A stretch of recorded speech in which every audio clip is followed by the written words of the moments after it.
Oh wait, who's starting? Oh yeah, we didn't decide, do we? Welcome Okay. to. Yeah, Now it's your turn. drawn to us A podcast with a profile picture drawn by me. and where we draw ideas from. I don't know the intro. I just this is terrible. Oh god. I'll just edit in Summer saying it. Perfect. No, All right. okay. What are we So, talking Heck. about today? Oh Oh, god. I was just gonna ask you that. Yeah, we should Dang, just you beat me to it. Start this again. No, we continue at all costs. Uh-huh. We will get through this without Summer Uh-huh. if we have to die doing it. All right. Well, what are we talking about today, MP? We have a hodgepodge of things. Mm-hmm. Since Summer's not here, we decided to go rogue and just ask a bunch of questions. So Oh it'll yeah. be like more of a lightning round thing Oh bam. involving much of relevant topics. Such as For those of you listening in 2029, of course. It is 2020, and currently in America there are protests upon protests upon protests, and riots and riots upon riots. For goodness sakes, MP. Specifically concerning Black Lives Matter and that movement over the death of George Floyd. Mm-hmm. That happened.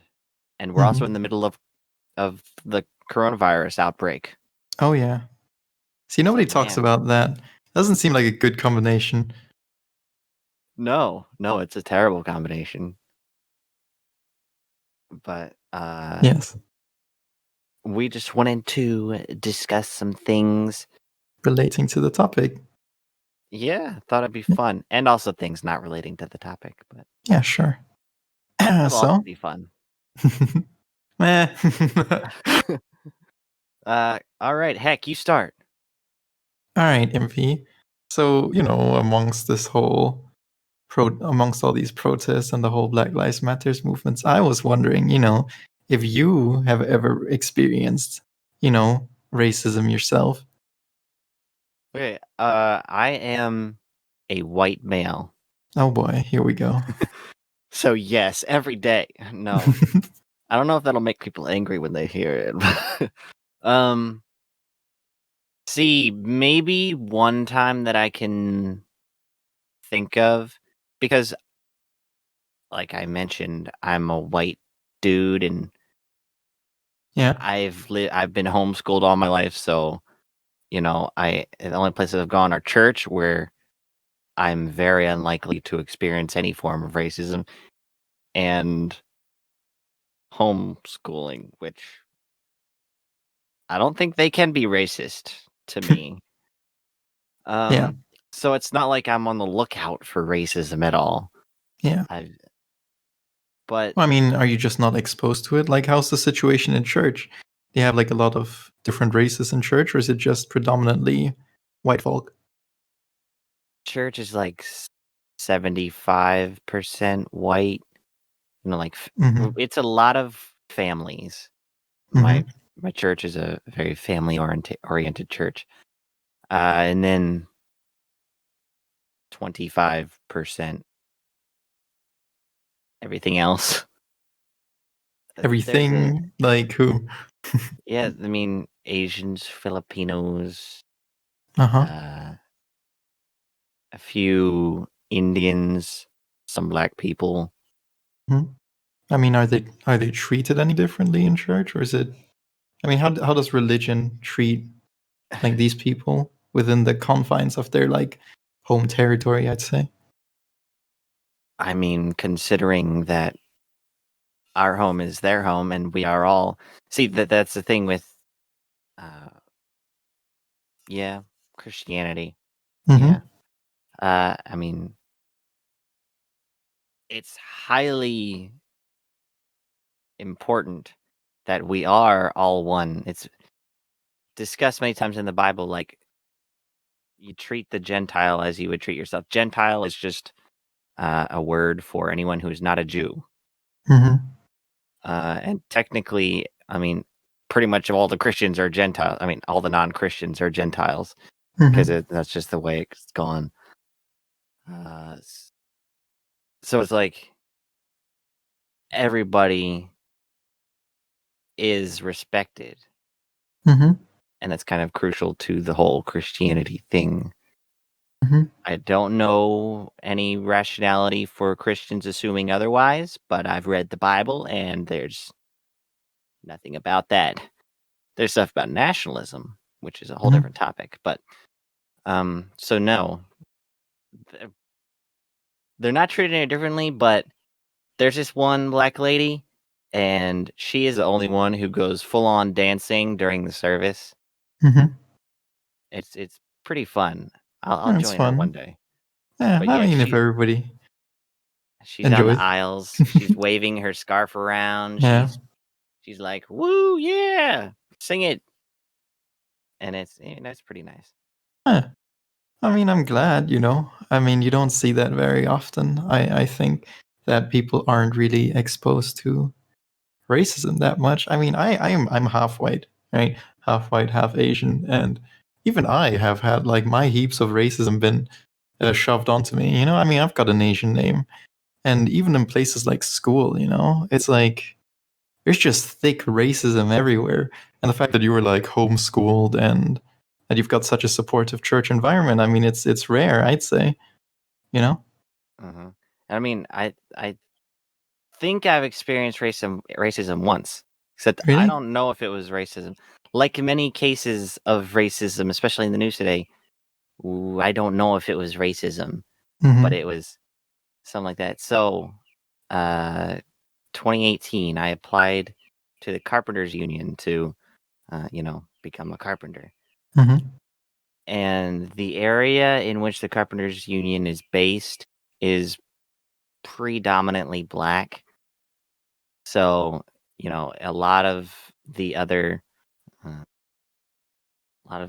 people signing up were black. Mm-hmm. And I signed up, I got in, and I don't know if I apprenticed. I was given to this one guy to, he was going to be the guy who was telling me everything, who was, you know, giving me assignments and stuff like that. Mm-hmm. And he had no idea what he was doing. He was extremely unresponsive. He was just not someone you give a new person to. Mm-hmm. And then later on in that whole stint, like everybody was just very unresponsive uh, the secretarial system. Mm-hmm. I don't remember the right words. Um, and then they had sent me a letter saying, oh, your dates were rescheduled for these classes. Mm-hmm. So, don't come in these days, come in these days instead. And then on the day that they'd canceled, like I got a call saying, why aren't you in here? I was Mm-hmm. like, because you guys rescheduled on me. And they're like, but you should have been in here. I was like, well, that sucks, but you guys rescheduled, so Yeah. what's up? I mean, And they to said, me, yeah. well, they It said just they'd have sounds, to reschedule, and then yeah. I and don't then know. I got a letter. I'm still not done. And then I got a letter, and I got another letter saying, "Oh, since you missed this class, your apprenticeship has been canceled." Uh, well, I And I mean, don't know if that was racism, but uh, one of the guys I know, I told him about it, and he was like, "Oh yeah, that's totally because they don't want a young, educated white guy in there. They want to mm, support all the black people coming in. They want to keep it mm-hmm. where they're raising up those who, quote unquote, don't have as much." I mean, I guess it's a mixture of a lot of things, Yeah.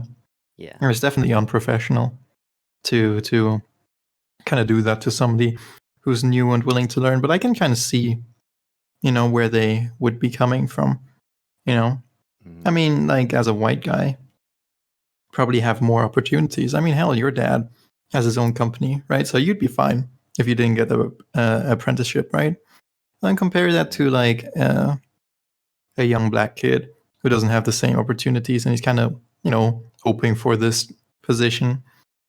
And then, they only have so many to give out. So obviously they'd prefer to give it to somebody who, they can relate to, who might need it more. I just think the way they handled it might not have been that good. Like, I mean, if somebody would have come up to you and told you for that you wouldn't get the apprenticeship for these reasons, I don't think you'd be mad, would you? Would you be upset at that? It's like, I'm sorry, we can't give you this apprenticeship because somebody else, they just need it. They need it to like keep going and have a job. To build on their skills. I mean, would you be upset at that? Like, I don't think so, right? Well, partly no. I mean, if there's a whole demographic thing, if I saw the people who were there, and I was like, Mm-hmm. okay, these people probably need it more than I do. But I mean, all the people that were there, they didn't particularly look uh, impoverished. And I Uh-huh. mean, at some point, a job is not there to support the employees. Mm-hmm. It's there to make as much money as it can. I mean, so no, I wouldn't be that mad. I'd be like, well, okay, then I guess that's that. I don't know if Mm-hmm. I'd want to work in an environment like that anyway. Mm-hmm. So yeah. Well, yeah, I can see that, right? Like people would dislike you for having that position when they feel like it should have gone to somebody else. So I guess, in a way, not getting the apprenticeship has kind of spared you and somebody else. Somebody who needed the job got it, and you didn't have to deal with being resented. So Mm-hmm. yeah, I mean, let's move on to the next question, I suppose. Like, Alrighty. is convenient activism harmful or good? Wait, are we gonna skip the police one? Is there police? Oh, I didn't even see that. How I just, I just, I just glanced over it. Yeah, how are police viewed in where you are? See, I'd like to start with this question because it's actually interesting. Like, you're in America, right? Yes. Yes, And I there's am. no question how like police are being viewed in America right now. It's all cops are bastards because, well, that's the Well, mentality because yeah, I mean um it's yeah. extremely polarizing because you have I'd say many people Mm-hmm. are, police are bad, and then the defund the police, where they're Mm-hmm. just trying to get people to defund the police, Mm-hmm. is a thing. And then there's a lot of people who don't want to defund the police. They just want to, provide more checks and balances for the police. Mm-hmm. And then you have the people who are like, the police are great. They protect us and we love them. And I'm assuming those people Trump are all Trump white. 2020. I mean, are they? I have no idea. I can say that the few ones I've seen have, I think, been white. I mean, it's on the internet, so all I got is Oh the yeah. profile picture, and I can't really see much. But I mean, I, from I would, yeah. yeah, I'd wager because they're all like Blue Lives Matter, Mm-hmm. and I mean, from they what think, I understand, it goes something like this, which is there can be no good cops right now because the system in which they're trained and the laws they abide to inherently are racist. So it really doesn't matter who the cop is, who the person is or what their morality is, because they have to abide by a racist system. So by default, they will be hmm, bastards. That's as far as I understand, that's the mentality. I don't understand that mentality because I've never heard of any actually racist laws in the federal government. Well, yes. I mean, if they had laws like screw all black people, I think we'd people would have caught on long time ago. I think Yeah, the so implication here is that it is underlying, like underneath the surface, right? I mean, if you don't want to, like, I can't pull up any specific laws because I don't know them, right? But if we take a look at statistics and examples, like 90% of people in prison are black. That doesn't seem right, does it? Or what's it that people that's can be charged actually with possessing cocaine for like, I don't know. It's not as long as possessing crack, and crack is the one that's more readily available everywhere, you know? Um, let's see. So, I mean, in the shooting cases, like everybody agrees, even all the police force agree that that's not how it should have happened. Mm-hmm. And there are more white people killed by the police than black people. I mean, Uh-huh. it is a very flawed metric to look at because I was actually looking at it the other day. 13% of the population is in America is black. Mm-hmm. So of course the white people are gonna be shot more. Mm-hmm. So Mm-hmm. I and not to I guess misstate the thing, but I I mean the way it was set up, America, Yeah. it was racist in the beginning. Yes. And, things like that are hard to change. So I would say that a lot of the black community was pushed, yeah, or they what's the word I'm looking for? When they gravitated. Maybe I should just cut that part. Mm-hmm. A lot of the black community gravitated towards each other, and since many of them at the time were like uneducated and stuff, and they were being forced down by white people, Mm-hmm. it like turned into like ghetto areas, and it just hasn't really changed since then. So, you have a lot of young black individuals growing up in a ghetto Mm-hmm. as opposed to, white people in suburbs. And that Mm-hmm. just fosters a whole stereotype. And that's what I think is a Yeah. large part of the problem there. Yeah. And I mean, why do you think that happened in the first place? You know, why did the places where the blacks were kind of huddled together turn into a ghetto, and then where all the whites were turned into a suburb? I mean, do you think there's some politics at play there? In some way, yeah. Man, I forget what it's called. Redlining? Blacklight? Something? Mm-hmm. But in some cities, I cannot say where because I don't know. But my Mm-hmm. sister was actually talking about it the other day. Where in some cities, the city planners would race. No, Kind of herd them into specific places.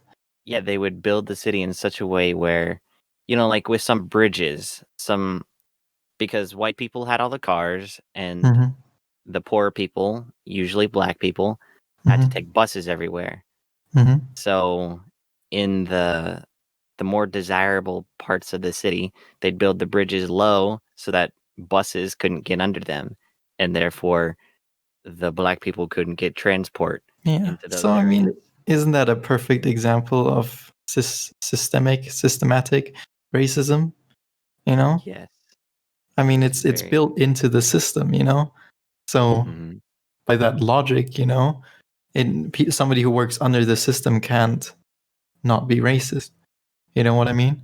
Because even if they have no quarrel with anybody, of a different race, hell, even if they actively support, Black Lives Matters or something like that, they still have to abide by their training and their rules and the laws. And if they're built on this foundation that kind of subconsciously even pushes down Black people, Hispanic people, you know, it it makes them racist. You know what I mean? And that's why people go around saying that all cops are bastards. You know what I mean? Again, yes, I get what you mean, but I don't see in any way in which the police system is systemically racist. Mm-hmm. I see some institutions which are, Yeah, obviously, like the building bridges, that was racist, but I mean, nowadays, black people have cars. Everybody has cars, yeah. and Well, I mean, it's no longer a segregation issue yeah. that Well, the I mean, bridges. I'm not an expert on this. Obviously, I don't have all the facts, but there's a Netflix documentary called 13th, I think is what it's called. And it does touch on the matter. About like, yes. Have you seen it? Oh yeah, I watched it ages ago. This is like a while ago.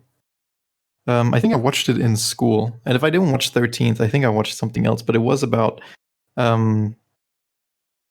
black people in prison and how segregation happens and how a lot of black people end up in prison because I mean maybe not nowadays, right? But back in the day, they did have a lot of laws that like the whole crack and cocaine thing, where you'd get like years and years and years of prison sentences for carrying crack cocaine. But then for carrying actual cocaine, which was like the more expensive variant, which you'd imagine like rich white guys have, they would get a far less, lessened punishment, far less severe punishment, Yeah, much more lenient. Yeah, there you go. Much more lenient punishment. Yeah. So part of this whole discussion is just me going, like, what the heck? Why? Yeah. Like, there's this, oh, no, I guess that's a little bit further into the discussion. The next question, actually. So I won't go into that. But yeah, because a lot of these things, I'm just like, I don't understand why this thing, like, I guess that's racism because it's just so confusing to me why these things are treated differently. Yeah. I mean, I don't understand it either to some extent, Not to say that like the whole Black Lives Matters movement isn't valid, right? But I can definitely say a lot less black people are being discriminated now than, hundreds of years ago. Because I mean, they literally had like slavery back in the day, right? And I don't think we have like slaves in first world countries anymore. I mean, do we? I mean, I could be wrong about this, right? I don't see like slave markets in first world countries anymore. Do you? No, actually, statistically, we do have more slaves in the world now than we have ever had in the past. Oh boy, really? But it's not in first world countries. I imagine that's part of a much, much bigger problem. Yeah. Yeah. But yeah, I'm just saying, there's a lot less discrimination than there was, and that's a really positive thing. And I don't think people are as inherently racist as we're led to believe, when we see it in the media, because we only see the most negative parts, We see like cops stomping on people, racial slurs, those kinds of things. But those are like I'd almost say like cherry picked, like examples that are taken and highlighted. I mean, look at all the people protesting and marching, right, all over the world. Those people aren't racist, and it's a great thing to see how many people are actively, in support of like, hey, Black Lives Matter, and we are all equal. Yeah. And I don't know, it there's just too many extremes in this example, right? There's the whole like people who are overly racist within the system, and then there are extremists, who go around burning down buildings and then rioting, and they're not just harming like the movement itself, or the system. They're harming like other black people. I mean, have you seen those clips online where it's like family-run businesses run by blacks, run by Asians, run by anybody, and they're getting burnt down and destroyed in the name of what? Black Lives Matter? Like, what message are you trying to forward to promote when you're burning down another black man's store and his business? Talking about justice. I mean, it's stupid, right? And both sides has extremes and stupid things like that. I don't know. What's your take? See, I pretty much agree with you. I mean, I don't agree with rioting. I don't agree with burning down stuff, and that just, people get caught up in the heat of the moment and they destroy the good stuff. Mm-hmm. But, there was this little thing I saw. see if I can remember it. People are saying, it's terrible that a black guy was shot and killed, or terrible that a black guy was murdered.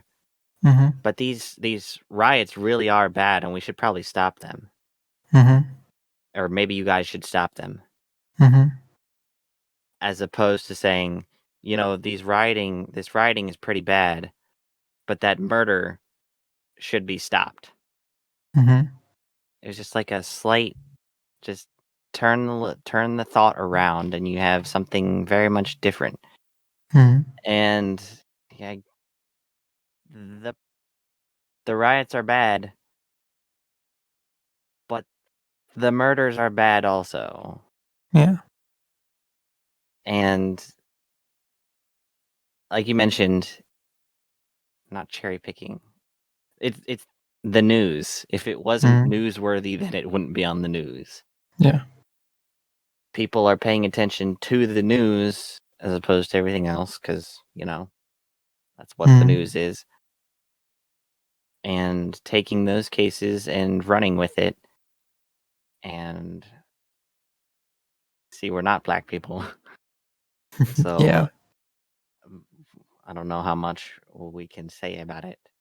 Well, I mean, I think the unfortunate thing is it's about black people specifically in America, Yeah. Because it's like you have this whole fear, as a black person, I'd imagine, when you're going around America, like you being shot while black, you're caught walking while black, you're caught shopping while black, you know that phrase? No.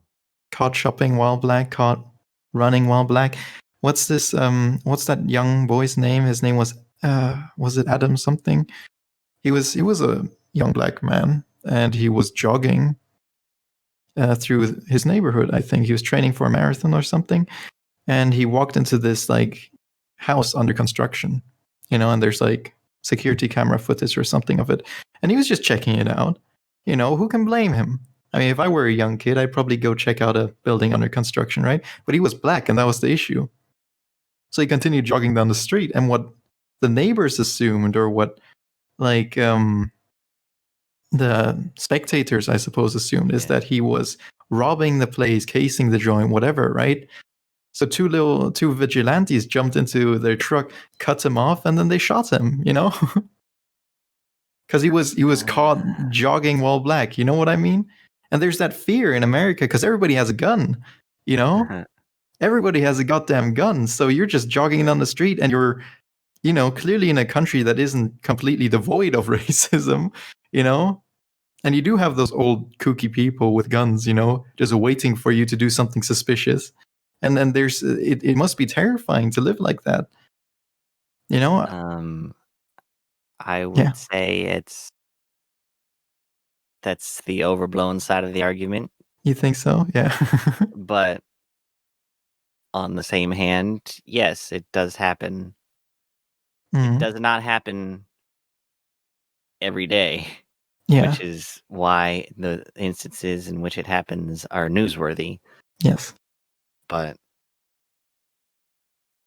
it's just like, it hurts my brain. Yeah. How people do it. I mean, me too, right? I mean, don't you think it's bad enough that it happens at all? I mean, look, in Switzerland, everybody has a gun, right? Because it's mandatory. When you're born in this country, you go to military service, and then you get a gun. It's just part of it. Because Switzerland is Women too? Oh, I'm actually not sure about that. I could look it up. It doesn't really matter. I'm just, because you said everyone, so I was like, oh, cool, gender equality. But continue on with your speak. Everybody has a gun, but no one's racist in your country. It's conscripted for every able-bodied male, but women can also volunteer if they want. There you go. That's what it was. Okay. Because I know I have a ski teacher, and she has like a semi-automatic weapon or something. Just waiting for like a freaking army to invade Switzerland. She'll be there, front lines, taking care of business. But yeah, and Switzerland has almost zero gun-related deaths. And I'm just saying that's what I mean with the mentality. The issue lies within America, because it's not like there aren't any black people in Switzerland, right? It's not like we have no blacks in this country or nobody that's. What's the ratio there? Well, I mean, in America, it's like 13%, right? Yeah. Oh, we're so unprofessional. We could just be looking this up beforehand. If only we had someone to plan out this discussion. There's no quick answer here. Let's see. 100,000 black people currently living in Switzerland. There you go. Switzerland population. Oh, it's 8 million. So I'm assuming it's a very small amount. Wow, that's a small country. Small, yeah. But even so, Yeah. we don't have that. I certainly hope so, that we don't have that same fear associated in Switzerland. If you're black and you're walking down the street, you don't have to think, man, do I look suspicious right now? I certainly hope that's not the case here, and it doesn't seem to be that way. But it does seem to at least be there partially in America. And that's the issue, The fact that I even have to say partially is the issue. It should be that it isn't there at all, I mean, racism is racism at the end of the day, no matter how severe it is, no matter how little cases you have. The fact is it exists and it's an issue and it has to be dealt with. And unfortunately, I don't think it can be dealt with unless people do something as drastic as protests and marching all over the world, I mean, the riots, I think, are too much. Don't go burning down family businesses, Did you see that picture of the guy robbing Legos during a Black Lives Matters, during a riot? I can imagine. The best part is he was white as well, I think. It's just some picture of a white guy taking a Lego set away from this burning store. It's great. There was some post of explaining this one white boy who ran around just begging cops to arrest him so he could get a nice picture for his Instagram. Yeah. He was posing by fires and being an absolute. What a dick. Yeah. But yeah, riots. I mean, it's extreme, but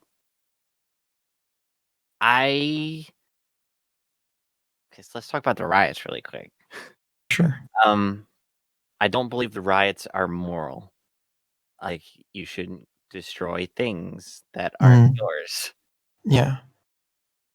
But as a people in America, especially, we do. My dad was arguing this the other day. We have the freedom. That's what our military fights for. We have the freedom to riot. Yeah. And if we see an institution that is systemically immoral, in this case, systemically racist, we do have the freedom to burn it down. Yeah. And I mean, that's what we're doing. We're defunding the police. Well, yeah. We're trying to defund the police. We're trying to, see an institution and we're trying to destroy it because I guess a lot of people in America see it as something that needs to be stopped. So these riders, well, the good riders, the people who really believe that, this is ridiculous and it needs to stop, and this is the only way we're going to make ourselves heard by destroying things to show people we're serious. I agree with that. I believe it's ethical. It's not moral, but it's ethical. Because they believe something extremely much. They really, really, really believe in something, and they're willing to do whatever it takes to, have their belief made known. Well, I mean, I guess in this case, it's just lack of planning. I mean, as cruel as it sounds, right? like if you really want to riot and you believe like, okay, we have to burn something down, we have to destroy, because that's how we get attention, unfortunately, right? We can stand here and do our peaceful protest, but nobody's gonna care, right? We have to riot. Then at least pick the proper targets, pick those big, like multi-million corporations that have sweatshops, in the Middle East or wherever, pick the big corporations that still use slavery, like Nestle. I think they still have slaves, right? For their, yeah. See, pick those like big corporations, those places, those stores that are represented, by this brand to burn down. Don't go after family owned, dry cleaners. Don't burn down like a place that's clearly just like a small bar, Yeah. Like what use is that? Who are you helping? Like big corporations, you can burn that stuff down because they have millions upon millions of billions and they can just build that stuff back up again, But small businesses, come on. I agree. And Yeah. I mean, so from what I've heard, a lot of the riots happen because there are peaceful protests. Hmm. And then for whatever reason, the police just like, Fire. sh- Rubber bullet the crowd. wow, look at this peaceful protest. Let me tear gas them all. Wow, look at that old guy who's kneeling. Let me shoot him. Yeah. So it's like the police in the riot cases are not helping at Yeah. all. I mean, So that sense, yeah. it's It's like, also hard to be like, hey, there's no systemic racism when you see stuff like that, I mean, it's hard to argue for the contrary in that case. cops being dumb. I mean, but then there are the cases. Well, I was about to say there are the cases where it doesn't happen, but Yeah. there have been peaceful protests in every state, all 50 states so far, and protests in like every other country in the world. I don't know the statistics, but there was riots in Canada, in Montreal. I don't exactly know why those started, but then you have like in a city like Toronto in Canada, there was protests there, and then from what I heard, there was this dude in blackface. He showed up at the crowd at the protest and was trying to egg on people to rile them up and to get them to riot. And the police didn't do anything harmful; they just escorted him out, and then he was charged with a crime of like a hate crime, something like that. Yeah. That was a good way to handle it. Yeah. It I mean, didn't it violent, it didn't incite anything. So. yeah, it works in both ways though. I mean, you're obviously naming this example where like, hey, it's not always like it's not always that bad, right? It doesn't always have to end in riots. At the same time, I've heard that people in Finland are like attacking cops as well. I mean, imagine that. You're in Finland and you're attacking cops. I mean, it's a completely different country. It has nothing to do with the situation. And it's just a horrible example of how this like movement is being abused by idiots who have no idea what they're doing, and they're just attacking cops from a different country who are just minding their own business. Makes no sense. Yeah. Uh, how much do you think quarantine has affected this? Like people being cooped up for so long, they're worried about their lives, they're worried about the lives of their parents and their, all those people, and it just is. You think that stress has any impact on this at all, or a lot of impact? I mean, obviously, everybody's more on edge, right? Because you just have all this energy building up inside of you. You can't go out, and nothing is certain either. So, I mean, obviously, right? Well, I think something that I would see as the problem is that I mean, from outsider perspective, if I had not been part of this whole like coronavirus situation, if I'm like some off planet observer, I look at the situation, I would expect that something like the virus, the pandemic, would pull us all closer together. Like we're all having a bad time. Everything sucks. Nothing's certain. So we can band together as humans. We're here. working, we want the situation to resolve so we can all go back to our families, go back to work, etc., etc. And then I guess to kind of have that thought or that idea or that hope, even subconsciously, and to go out and then just see, it's all the same. Everything sucks, but people are still being racist, what gives? And then that's where like anger can come from. You know what I mean? Mm-hmm. So what you're saying is, Yeah. if aliens attack now, Uh-huh. what would we do? Do you think that would unite humanity? Finally, the virus couldn't do it. But Race an alien couldn't attack do would. it. I mean, Alien attack. it depends on the scale. It honestly does. Like if you had like full-size alien invasions in every damn country in the world, and you're all kind of scampering for your lives, hiding behind like rubble, people are being picked off everywhere, then yes, we would have like a global unity where we're all like, hey, screw race, screw where you're from, screw all of it. We have to survive, being freaking being vaporized by these aliens, right? Yeah. So yeah, definitely. But if it's a small thing, like it's like, oh, you guys hear that? I don't know, Cuba's being invaded by aliens right now. I mean, would they care? Would We people should sign a care? petition to stop the Yeah, race, stop the exactly. aliens. Like, would people change that much? It's hard to relate to something when you don't experience it, Mm-hmm. Yeah. And I think that's what the issue is with the virus situation. We only experience the quarantine part for the most part, I'd say. And not a lot of people actually experience the virus part in the, like, if we're looking at like the whole world here, like population wise. I think that's the issue. And I mean, even if you experience the virus, it's a personal struggle. It's like, will I survive? Because I'm afflicted with this like disease, Mm-hmm. doesn't like it won't change your mentality with like look out onto the world, I guess, because you're not thinking, oh god, hey, look, there's another person who survived the alien attack, god, I had human contact, please. You get what I mean? Yeah. Yeah, it's kind of weird to explain, but I hope you understand.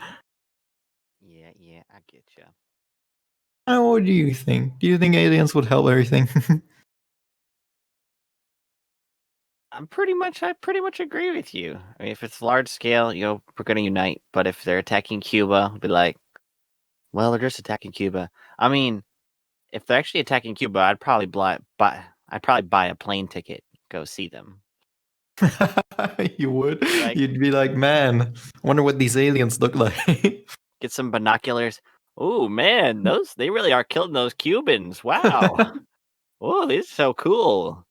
I wonder if I can Jesus. dissect one. Yeah.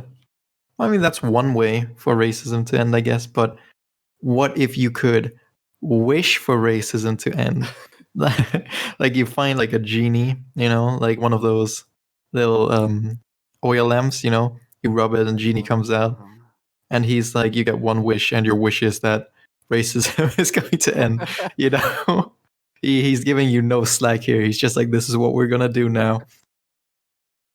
And you're thinking, man, this is great. It's not the wish I might have wished for myself, but hey, I'm helping people. You think this is all great. You wish for it, and then the genie goes, ha ha ha ha ha, you dumbass, I'm evil. And you wish for racism to end, but now there's this big drawback to it. What do you think that drawback would be? Wow, what a great question. I'm gonna channel the spirit of Summer, who has passed away Oh my god! the last 5 minutes. He's passed away, and he's CPR right now. So I gotta well, if he's commune with his getting spirit. CPR, is let's just say he's dead. all right. Summer thinks that the drawback is that. Where did he write it? Oh my god, Oh, MP. Summer thinks that the drawback is that everyone dies. Racism ended. Boom. No humanity left on the planet. I mean, is that even a drawback at that point? That's just kind of. I mean, come on. It's like, sure, there's no more race. I get the mentality, everyone's dead, so there's no more racism. But I mean, okay, well, everyone's dead. There's also no more world hunger, There's no more poverty. You can use this for everything. There's no more, Wow. nothing. What a great side effect. One insightful answer, Summer. God, I hope you enjoy listening to this podcast from hell. Anyway, Impy, what would your answer be? Yeah. See, the only thing I could think of was that the whole world turns into one race, but that's not even a drawback. I mean, it could be. I mean, maybe not one race, but if everybody took on the exact same appearance. Ah. There you go. There you go. Yeah, that's smarter. Yeah. We all became identical clones of each other. Mm-hmm. I mean, there'd be zero racism, right? There'd be no racism at all, but there would be nothing to make us unique. Like, I heard this argument as well recently. We shouldn't be saying all lives matter, or we're all the same, because we aren't. We aren't the same. Yeah. And we got different races, we look different, but that doesn't mean we can't respect each other. We should just take what's different about each other, and we should like it. We should say, hey, that's different, that's cool, and not, hey, that's different, get the gun, Fred. I do believe that is what we say most of the time, except for those few bad apples. But. Few bad, yeah, but you know what they say, bad apple spoils the bunch. Yes. Yeah. I mean, it can be done. You can have a country where people don't have to fear walking down the street just because they're black. Okay, it's possible. So we should strive towards that. We should. Hey, let's have that. Why is that not the standard? You know what I mean? I agree. If we were like 100 years back and we were talking about women voting, we'd probably have the exact same conversation. Why is it not a thing? It's so stupid. It's just women are humans too. Let them vote. You know what I mean? It just makes no sense from I guess a European standpoint. Don't be too controversial here. I don't know, right? Women are people. Uh-huh. What was I gonna say? This is where we awkwardly cut the podcast. We put up like this technical problems, So okay, so my drawback, haha, I'm stealing it. Yeah, you're taking identical twin. Everybody's identical. So Heck, what do you think would be the drawback of your genie? Your wish is granted, but with an unfortunate drawback. So there's no more racism. Racism is ended. Racism is ended, right? My idea was so good that we all look the same. I know, thanks. Yeah, goddamn. Let's see. I mean, I guess like one of the main drawbacks could just be that.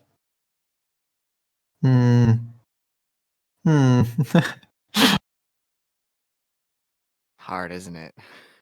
Oh yeah, definitely.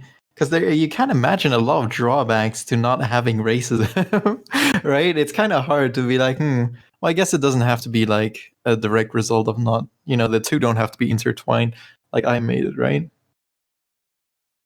Well, I guess one thing I could imagine with like a genie's monkey paw kind of situation is like, sure, there's no more racism, right? But that just means like we don't pick and choose race anymore, right? We don't target that, but all that negativity and all that discrimination is still there. It's just going to flow into something else, like, hey, maybe poverty becomes a much more extreme, segregation kind of thing if there's no racism, and then like everybody in a sense, because everybody, there's no racism, everybody views each other as equal, they kind of start like crapping on those people who have less money, Yeah. They have a different job. I can see that happening. Like you still have racism in a sense, but just directed towards different things. That's kind of what I imagine a different kind of drawback would be. Yeah, that's one of the things I thought of. Like, if racism ended, people would find something to be Something else. Yeah. to ism. They'd Yeah. find something to ism, and I'd like imagine like sexism would probably become way more rampant. Oh yeah, sure. I mean, I can imagine that, right? So if the genie wish was granted, imagine walking into like a subway and you're like, God damn, freaking subway workers. Ugh. Oh yeah, God, I hate them, everyone became identical. Like, Mhm. imagine the hatred people would feel towards like disabled people. Oh, yeah. Yeah, that's a good point. That would be it'd be like, you look different than me now. Like, Mhm. kill them. That would be a terrible I drawback. mean, do you think that's just an inherent, like, where do you think it comes from? We're just prone, or do you think it's even a thing, that humans just dislike stuff that's different? Is it a mentality thing? Is it something we learn? Is it something that's biological? Like, where's it from? I think if I was to guess, Mhm. humanity is group oriented. Yeah. Obviously, it serves a great purpose when we're out in the wild and we have our clan with us, and then we happen upon some new person that's trying to steal our food. Mhm. We kill them. They're they're Oh, very yeah. they're unknown, and people fear the unknown. I know. Yeah, that does make sense. It's so strange to think about, right?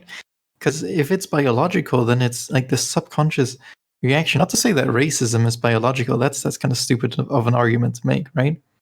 But Yeah, like inherently disliking or like distrusting, I'd say, something that's completely new, something that's completely different. Like to have that inherently programmed, it's just it's kind of so weird. It's so strange to think about. it was. I don't know if you've experienced it, but my mother, not Oh racist, yeah, totally. I know what you're saying. she hates mushrooms. She hates mushrooms. Yeah. She doesn't like them. We've never had them growing up, and every time mushrooms are mentioned, she's like, "Oh, those are disgusting. I don't want to eat them." Mm. So what's happened is most of my siblings just have this disgust for mushrooms, even though they've Mm. never tried them. Mm-hmm. So it And is learned to an extent. yeah, I mean, I'd say racism is learned, but I'd say it also part with like disabled people. I'm cool with them. I like it, but it is sort of an uncanny valley effect. Like, Mm. that's unnatural. That Mm. shouldn't be.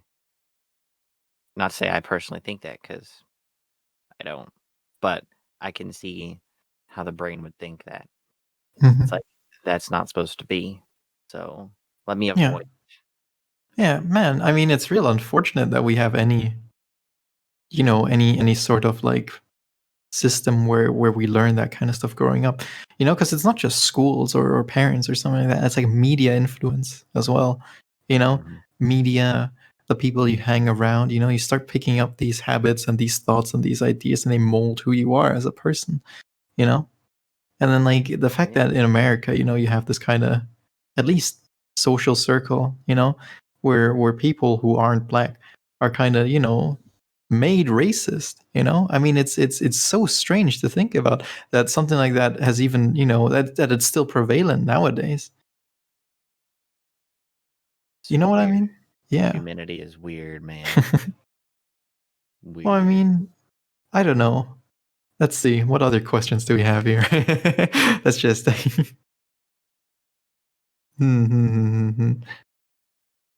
We can do the convenient activism.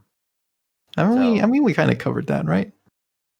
well, this one's specifically dealing with Yeah. the next topic. So, as I'm sure you heard and Mm. saw, Yes, recently we had Blackout Tuesday. we did. Last Tuesday, actually. Yes. Mm, For those of you listening in the future, in 2047, of course. if the world's still around by then, Mm, you've probably eradicated racism, but, we'll still talk about it. Yeah, we're still here. Blackout Tuesday is. Wait, did it happen on more than Instagram? I think so. I mean, I read up on it a little bit, and it started off with like record labels, who said, okay, we're not going to be posting anything new. It wasn't actually about posting an image of a black screen. It was about not posting anything at all.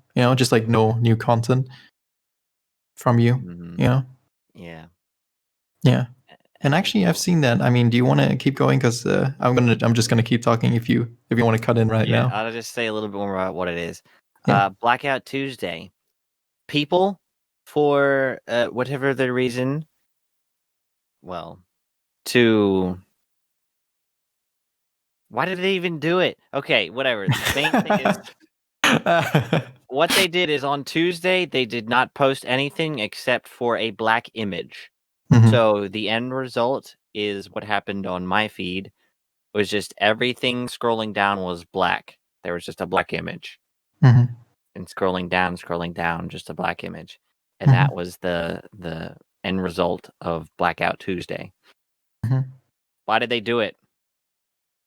You want me to answer, or are you just asking rhetorically? I don't know what it accomplished. I think the reason you believe that is because most people did it wrong. I mean, there's no other way to say it. It's just wrong. It's stupid. All right. I'm just gonna come out right out and say it. I didn't participate in it because I don't think it was the right thing to do. I mean, what is it saying? We're all sticking our fingers into our ears and kind of ignoring what's happening in the world, right? We're kind of being like, la la la la la la la, no news today. Can't hear anything about, black people being discriminated, stuff like that. I mean, what? No. The whole point, and I read up on this, right? The whole original point was not that you stop posting or you post a black image. It's that you take a day away from posting your own personal stuff, and you post something about Black Lives Matters, like, hey, here's the organizations you can donate to. Here's what you can do to help Black Lives Matters. That was the point. You promote the movement and you say, hey, this is what we can do. This is how you can help. But instead, it was picked up as a trend. It's like the whole stupid like thing we had a couple of years ago. With like all these people putting this rainbow filter over their Facebook images. You remember that? Yes. Yeah, it's the same kind of stupid support non-support. You know what I mean? It's these people who don't get off their ass. They're just sitting on at home doing nothing. And they're like, "Oh, but look, I put a gay filter, a gay rainbow representative filter over my profile picture. So I'm a good guy, I'm not discriminatory against the LGBT community. Or like now it's like, hey, I posted this Blackout Tuesday picture. I'm not racist. I'm doing enough. No. Yeah. So it's dumb. And if you did it correctly, right? Yeah. No criticisms here. Good on you. You promoted the whole thing properly, right? Good job. But to the people who just post a black image and you think that's it, that's no. Or like stop just buying into these media trends, Like if you really want to support a cause, support the cause. You know what I mean? Yeah. So luckily on Instagram, which is the only social media I check occasionally, Yeah. I don't follow any personal accounts. I think maybe one or two. And everything else is either a meme account or maybe a food account, Yeah. or a Bible account, something Yeah. like that. So in my case, everything was blacked out, but I didn't really think about it much because like I don't know any of these people. Yeah. I don't care, and it's pretty much expected that Mm. as a company, like they post a black image because that's what they think the trend is. Mm. I did see very few, like one or two people who did it correctly as it Yeah. should be done, who were posting resources, who were Yeah. saying the voices of the black community Yeah. should be heard at this point. Yeah. So on large part, it was hijacked and made into something that was Yeah. not good.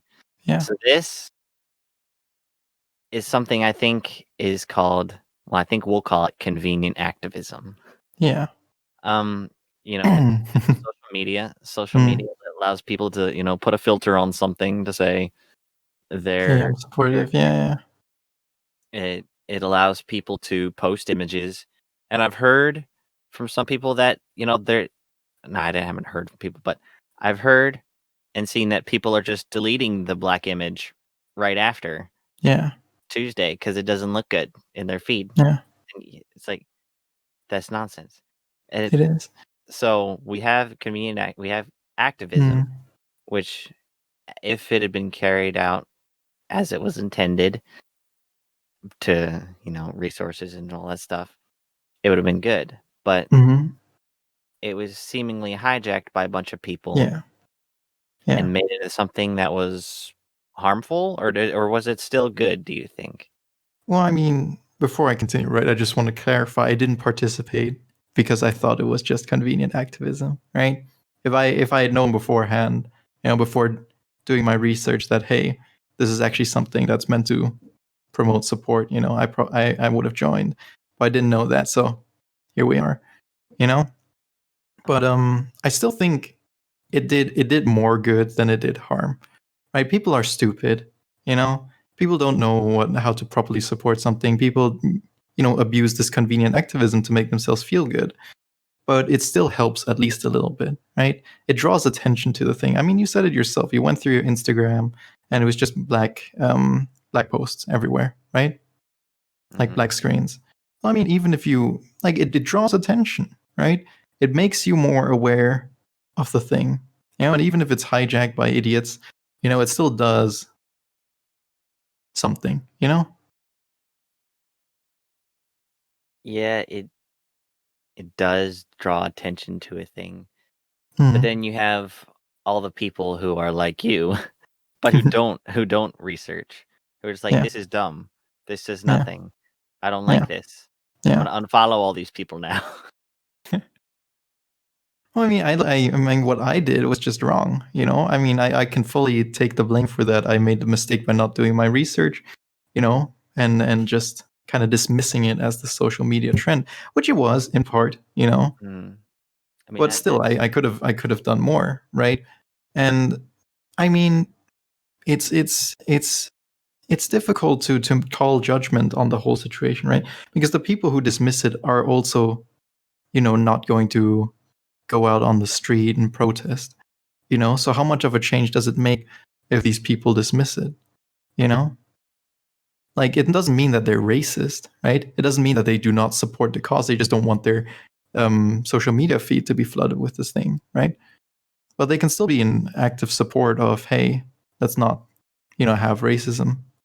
You get what I mean? Yeah. So I would say I'm more an inactive supporter of no racism. So I didn't participate either. I mean, I don't post things.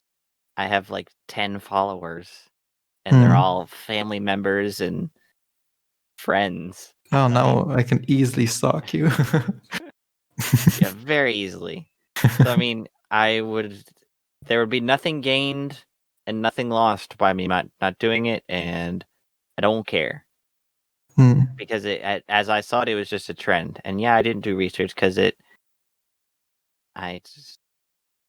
mean, put it's it out easy of my to, mind. yeah. I mean, in the world we live now, it's easy to look at it and just think, hey, it's a social media trend because it happens so often, right? I don't think you can really like point fingers here and be like, hey, I was really wrong of you not to, look into it more because it happens so often. Every few months you have something like this where seemingly another social media trend pops up where you're in support of something and all you do is post a stupid little edit of your face, with a little filter on it or whatever. And then that's your support, right? So, we've kind of become cynical, I suppose, in a way, because we see it so often. We're like, okay, this doesn't mean anything. But then this time it did, right? And that's where we made the mistake. But it's fine, Don't beat yourself up over it. Doesn't mean that we're racist. Doesn't mean that we don't support it. I mean, look at us now. We're doing a podcast, on the whole movement, So I think that's a nice participation. I mean, correct me if I'm wrong in the comments, right? tell me if I'm doing something wrong and what I can do better, because I'm open to hearing all of it. But I like to think that we're at least doing a little bit of our part, with the resources we have available.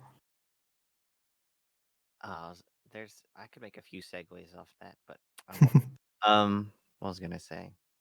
I mean, so convenient activism, social media has kind of turned into a boy cried wolf situation, where you have Oh yeah.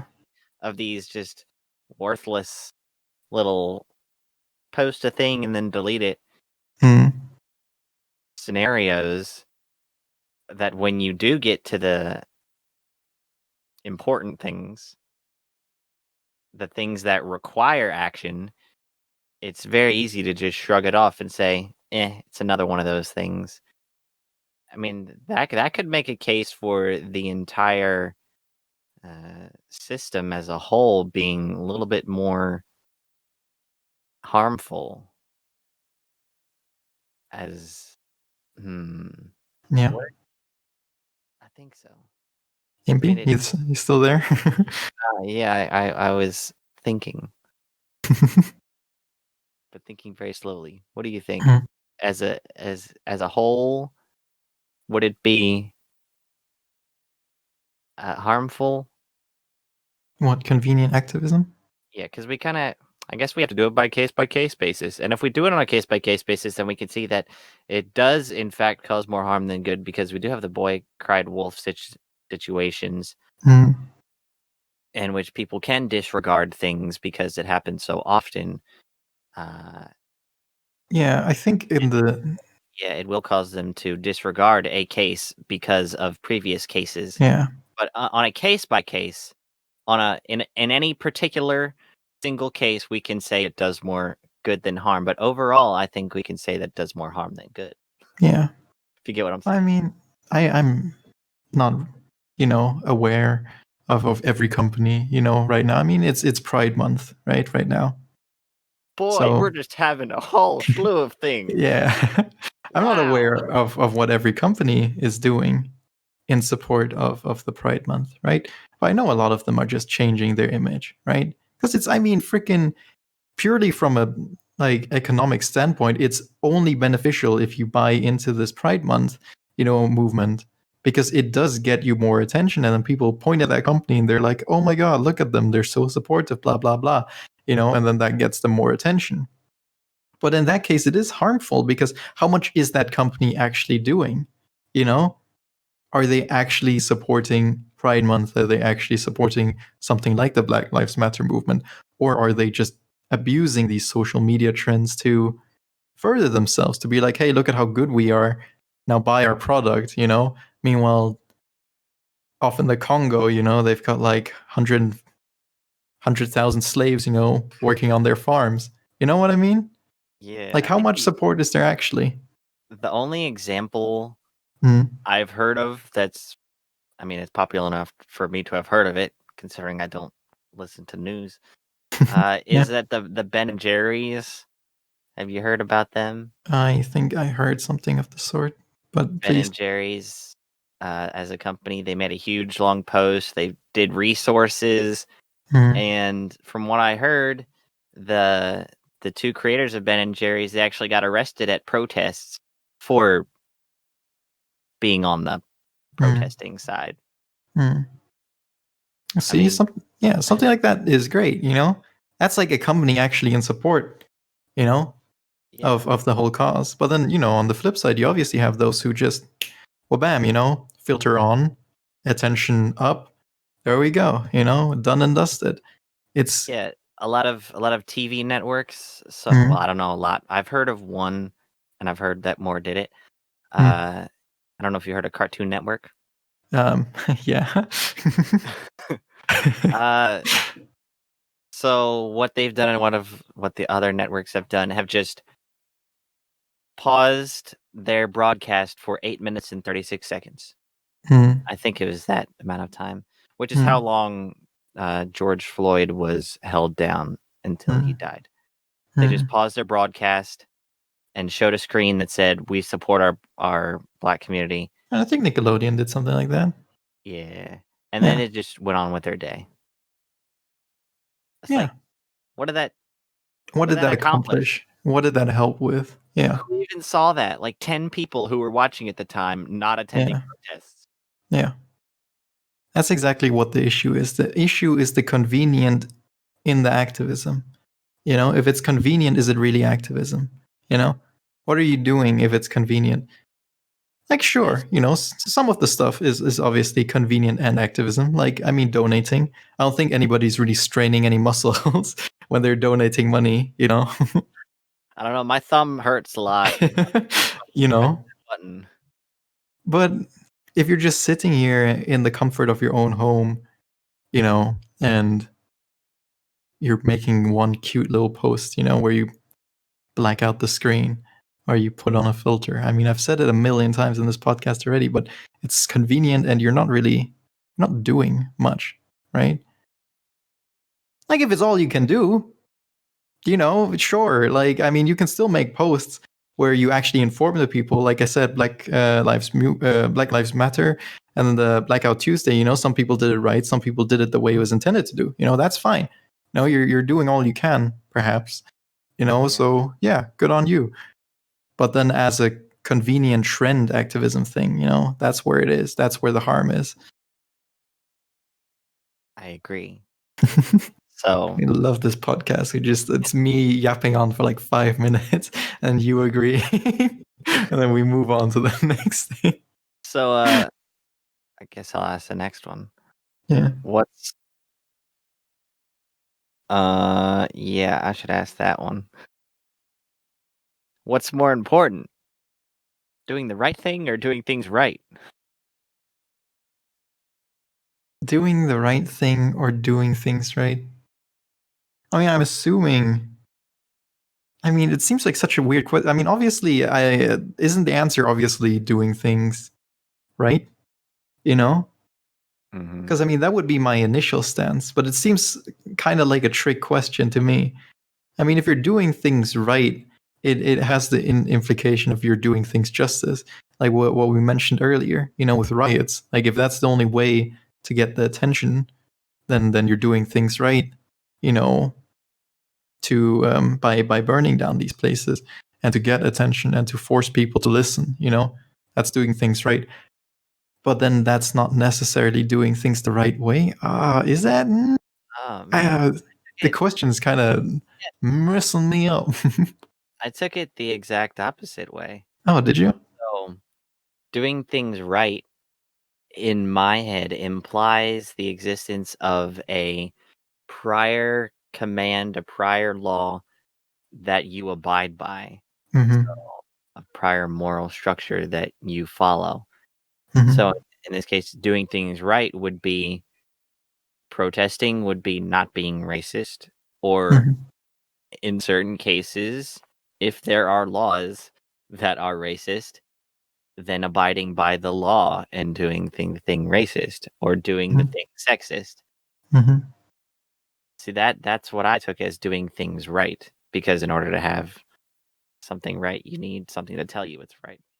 Mm-hmm. Whereas if you have somebody doing the right thing, see, that to me goes outside of the bounds of ethics and goes into morals and says, well, what actually is right? Is your law sound? Mm-hmm. Does it actually agree with morality in the end? Mm-hmm. So if you're doing the right thing, I mean, in my head, doing the right thing would be rioting, Mm-hmm. not bad rioting, but good rioting. Yeah. I mean, we both phrased it differently, but we have, in the end, the same. We take the same side, right? Which is that it's more important to go do, you know, the rioting part. You know, the that side of the doing thing. Yeah, you know what I mean. You know, More important to fight for a cause than to sit by and respect the laws that defend the antithesis of that cause. Yeah. I mean, I guess the issue here is also what do you see as, you know, the right way of doing things, the right thing. Like, is it the law? You know, Like, do you abide by the law? Is that how you're like, is that doing things the right way? Or like, where do you draw the line? Do you have your own set of rules? Your parents' teachings? Where's right? It's difficult to say. Whereas, like, if you choose to do the right thing, oh my god, this is so complicated. With like, we're just repeating the same thing over and over. Right, right, right, right, right. It's a good lesson on semantics. Yeah. Well, the point is, right? Oh my god. The point is, you're doing what you think is the correct thing to do. You're doing what will be best for the future. You're writing to make people listen. Yes. And if you abide by the law, you kind of tuck your tail, or whatever between your legs, and you're sitting there and you're not doing anything, that is no. Yeah, we agree. Had to change up the words a little bit. Yeah. And that's side tangent. That's why I like Thanos so much. Oh, really? Ooh. Because he was doing the right thing instead of doing things right. Yeah. Yeah. It is. Okay. I mean, just short tangent on that movie. I mean, that was. Do you think the Avengers should have brought back everybody? See, I have problems with Endgame. Mm-hmm. I didn't like Endgame as much. You didn't like Endgame? No. I mean, I didn't hate it, but Just didn't care for it. It definitely was not as good as Infinity War. Yeah. The whole time travel was bullcrap. Yeah, definitely. I mean, it's been 5 years. People have moved on. People have formed new relationships, and boom, suddenly everyone's back. I mean, come on. That's not the right choice. Move on with your life. Thanos did. He's just chilling on the field. And they went in and chopped off his head. Yeah. Anyways. I would have been happy if they had just finished with Infinity War. Well, yeah. Would have been interesting to see something like that. Would have been a real shakedown to the whole Marvel Cinematic Universe. But anyways, yeah. Moving on to what's it? I saw a Moving question on. here that I was kind of interested in. What's more important, policing other people or policing yourself? Yeah. Tell us, Heck. Okay, I can start. So we have two phrases here: policing other people or policing yourself. Yeah. In the first one, policing other people, we have a lot of people such as cops, who make sure people abide by the law, and or people like, there's a phrase in Christianity, legalism, where people have to abide by the letter of the law in such that, you have to tithe 15% or 10%, whatever. You have to tithe a certain percent every week, and you have to remain sin-free, which is good. But, like, it's to the point where if you don't do that, then you're kicked out. And, like in a personal, like if I saw someone, let's say my little brother, being just super lazy and, parents are telling him to do something. Yeah. And he's just sitting around going, I don't want to do that. I'd be like, yo, boy, get off your butt and go do that. So, I mean, that's me policing other people. That's policing, yeah. And I guess implied in that would be not policing yourself. As in, you, boy, go do that, but I'm just going to sit over here and, I don't want to listen to the parents. I know you should, but I don't really want to. Yeah, it's the whole do as I say, not do as I do kind of mentality. Yeah. And, I mean, the theory behind that is one person policing other people. If those other people listen, then you have done more net good than your own self doing the right thing.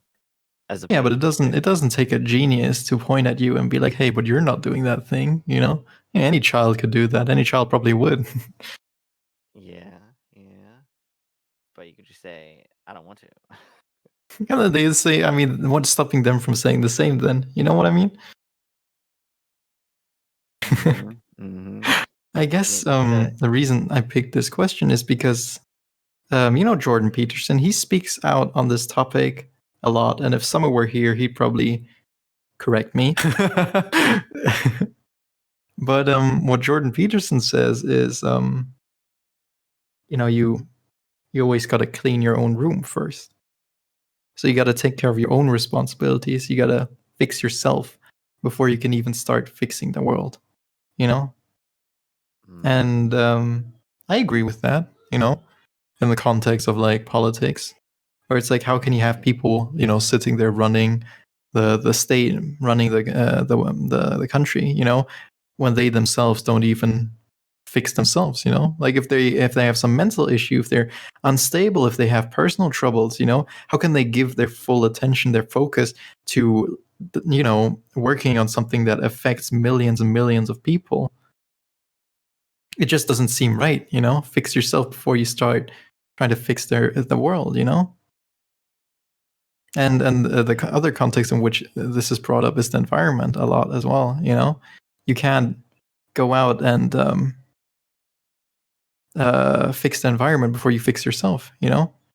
Because we have all these big causes, you know, about like cleaning up the ocean, you know, cleaning up, stop deforestation, all that stuff. But I mean, how are you going to help if you yourself aren't even separating your trash into recycling and I don't know what the other one's called, but you know, you aren't separating your trash, you know? How are you helping the environment? You know, you got to start with yourself always. But the issue is, I don't know how much this can apply to something like Black Lives Matters, you know? So we told every one of them, you know, every one of the protesters to go home and fix themselves first, you know? And they listened, then the whole thing would dissolve. But I mean, would that be better long term? Or do we need this now? See, that's my question. Yeah, I mean, that's the entire point of the protest is to police other people. And it's, I guess it's sort of a last resort thing. It is. We've tried letting people police themselves, and police are having trouble sometimes policing themselves. So we've had to start policing other people now. We've had to start telling them how to act. That's weird. Well, I mean, I do agree that it might just be a last ditch effort, you know, because I think if people, you know, that are affected by this, by racism in America are, you know, told to, you know, go fix yourself first. I mean, then they have to deal with like the discrimination, which they can't control, you know, while being told that, hey, if you want to change the racism, you know, you should change yourself first. I mean, that would just, I don't think that's good. You know, I think that that'll just annoy a lot of people. That'll piss people off incredibly because, I mean, it just seems unfair, right? What I have to fix myself before, you know, people will stop being racist to me. That just doesn't seem right. And I agree. You know, so in this case, I think that maybe you have to police others before you police yourself, right? Maybe police yourself if you're burning down small stores, you know, maybe then, you know, kind of take a look at yourself and be like, you know, maybe I shouldn't be doing that. But in the grand scheme, you know, you got to push for this now. You got to be like, the system is not right. We have to change the system. How are we going to fix ourselves if literally the environment is beating us down, you know? So let's go back to the original question. Which is more important? It depends on the case. I mean, that's the only way you can phrase it, right? Well, so what I'm kind of seeing here is that policing other people produces change, whereas policing yourself only produces inner peace. I mean, I can see where you know, Jordan Peterson would be coming from when he's saying we got to police ourselves, you know? There are a lot of stupid people in politics. A lot of people who have no idea what they're talking about, rioting. Yeah, not like with Black Lives Matters. I mean, just in general, before this whole thing. And plenty of riots here and there, just idiots, There will be dumb But people at all times. yeah, I think in this case, I wouldn't say that the people protesting are policing other people. I think what's trying to be what they're trying to achieve right now is to police the environment.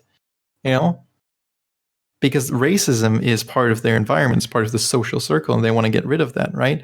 It's not that they're against the cops themselves. It's not that they're like, hey, Officer Fred, Officer George, you guys are the root of the problem, you guys are jackasses, right?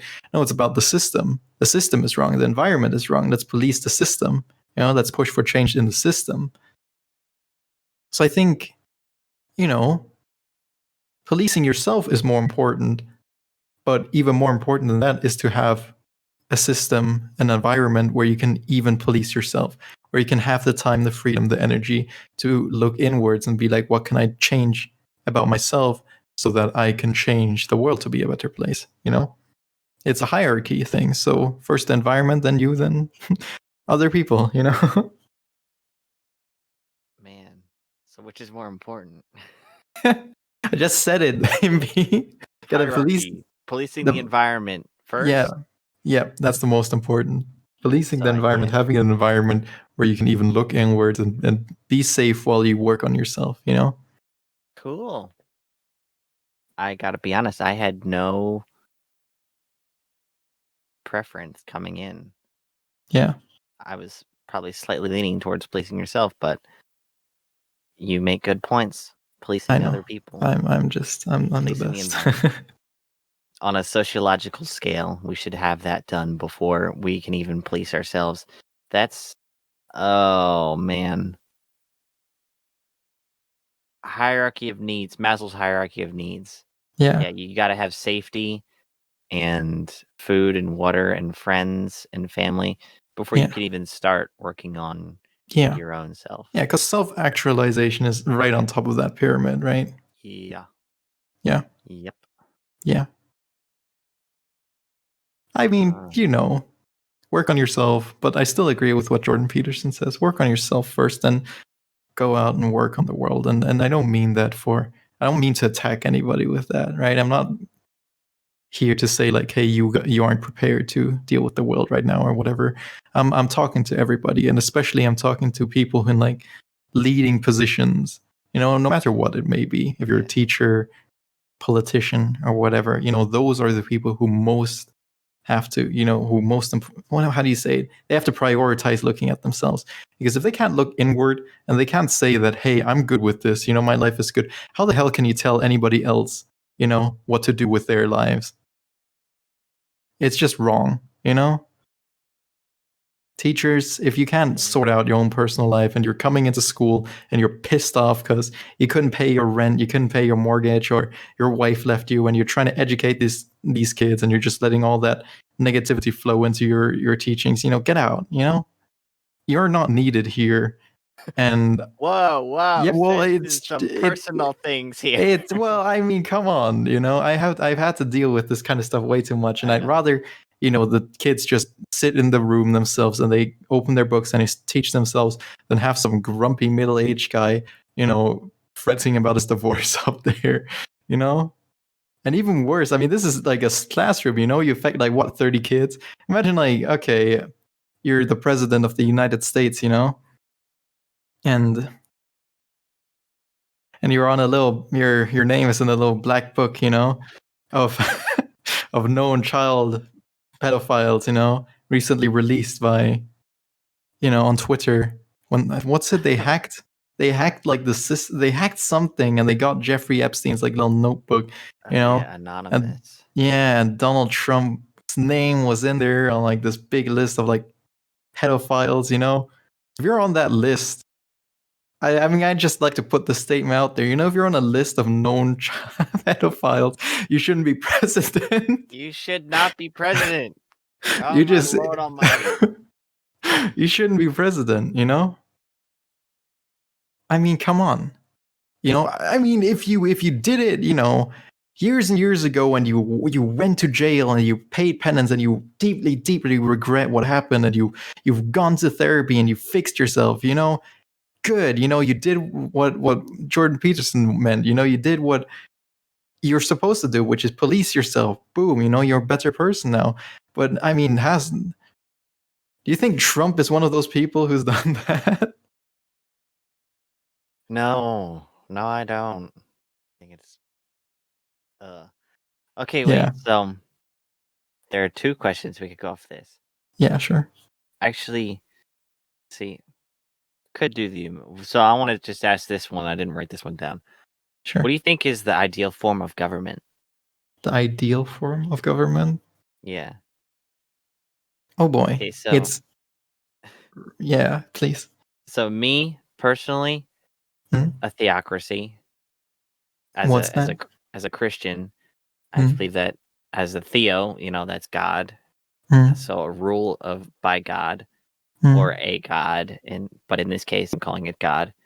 A theocracy would be the most beneficial system to everybody. So, God gives his rules, and we have a governing body that, not like a president or anything, but we have in Bible times they had the Levites, so they were the priests who did all that, and they also had judicial and federal parts of the Jewish government. But anyway, they had Levites that carried the word from God and gave it to all the people and stuff like that. And I think a theocracy would be the most ideal form of government because you have one omniscient being controlling everything. And obviously, see, the first issue I would immediately run into that is that you have false prophets, right? That would be the number one issue: false prophets, and then who convey the message of this omnipotent being wrongly, and then boom, you've got the issue, right? And then the system gets corrupted that way, Yeah, I mean, and that's kind of the difficult. Yeah. Theoretically. Yeah, of course, theoretically. The omniscient being is still there, and he can correct things in an ideal theocracy. Yeah. But yeah. Yeah. Second to that would be a monarchy. Oh, yeah. See, that's what I used to lean towards as well. One king, one ruler, and like a big bunch of like, the democracy kind of system where you have a bunch of people who were voted by the people to represent them, who will sit there and they will talk to the king and they'll be like, you should do this, you should do that, But the big issue with that is it rides so much on an individual. It rides so much on the individual, and if that individual is not suited, even for just one generation, it can all fall apart. Yeah, I mean, I think if we look at history, monarchies rarely were successful. I mean, they happened, and you had all the French and the England and the Englands, yes. all those other countries that had kings. Yeah. But at least in the Bible, I think, looking back, there's a lot more examples of bad kings than good kings. So I don't know. If we had a modern day monarchy, I think we could make it work. It would just be difficult, because first of all, I would abolish the whole royal bloodline thing. Screw that noise. There's no royal bloodline, so that should just be out of everybody's head.